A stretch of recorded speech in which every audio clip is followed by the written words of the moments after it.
Yun, gandang umaga mga idol. May kwan tayo ngayon. Papakita tayong kwan ngayon. Finish na PCP. Yung ginawa natin.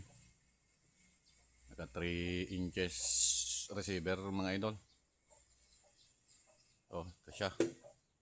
Maliit lang. Yan.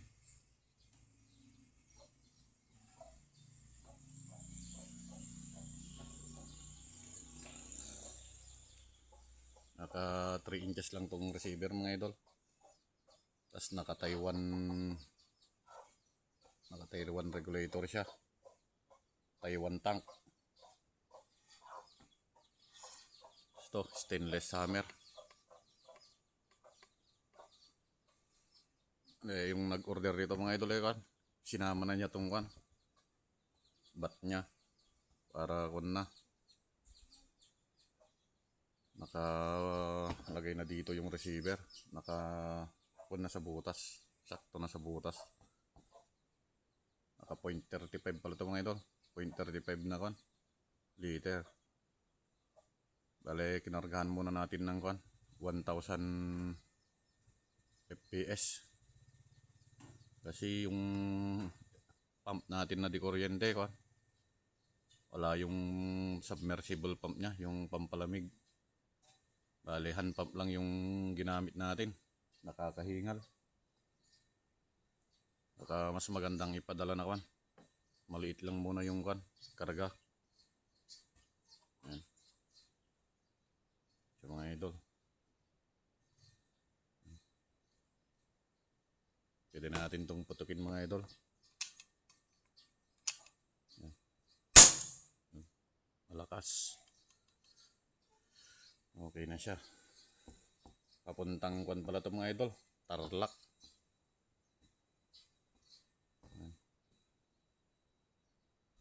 May nakalimutan ko na yung pangalan nung nag-order.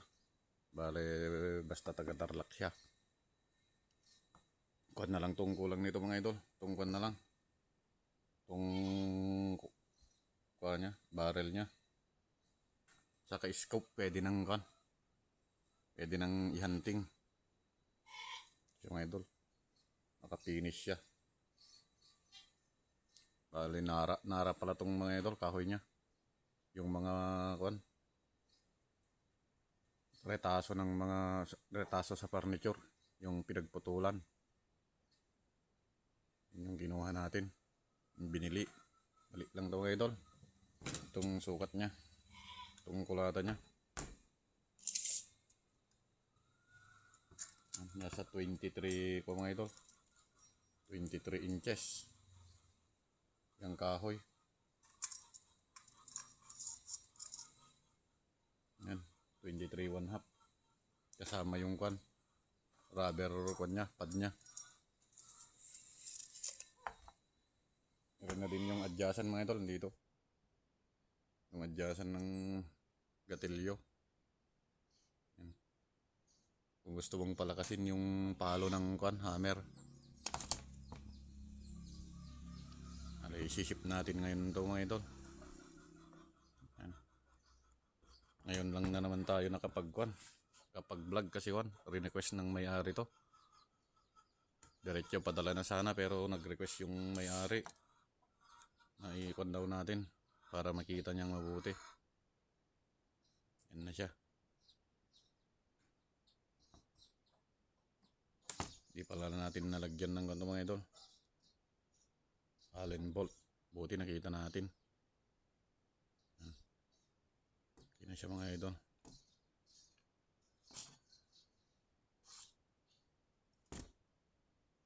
Salamat pala sa'yo sir sa pag-order mo sa akin. Kalimutan ko na yung pangalan mo. Kapitli ata yung Pelyedo. Yan.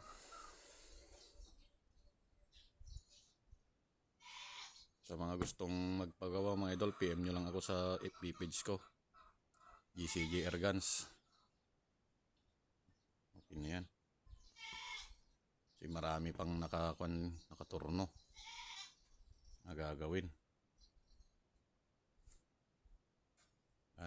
Ginamit pala natin pampangintab mga idol yung clear na kwan. Yung paint. Sanding sealer yung inuna natin. Lagyan natin ng sanding sealer muna para kwan. Maganda yung pagkakon niya, finish niya. Sige mga idol. Sa susunod ulit naman video.